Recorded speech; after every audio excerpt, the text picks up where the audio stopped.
هل تعلم أن أشرف حكيمي هو اللاعب الوحيد الذي لم يعرف طعم العطلة منذ 3 سنوات متواصلة؟ الظهير المغربي لم يتوقف عن خوض المباريات منذ سنة 2022، حيث بدأ الموسم بقميص باريس سان جيرمان، ثم سافر في نوفمبر إلى قطر للمشاركة في كأس العالم، ولعب 7 مباريات كاملة بعدما قاد المغرب إلى نصف النهائي.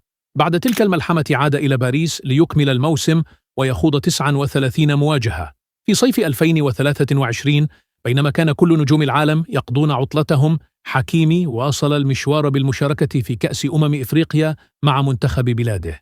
ثم في موسم 2023 على 2024 لعب 40 مباراة مع باريس سان جيرمان في الدوري المحلي والكؤوس ودوري الأبطال.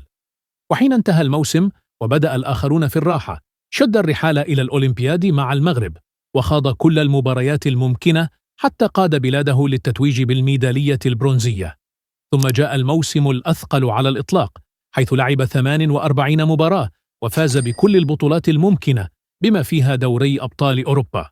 بعد ذلك شارك في كأس العالم للأندية، حيث وصل إلى النهائي لكنه خسره أمام تشيلسي، ولم يحصل حتى على فرصة لالتقاط أنفاسه، إذ سرعان ما خاض كأس السوبر الأوروبي ليتوج رفقة ناديه باللقب.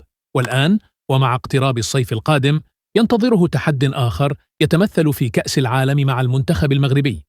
فمتى سيحصل حكيمي أخيرا على قسط من الراحة؟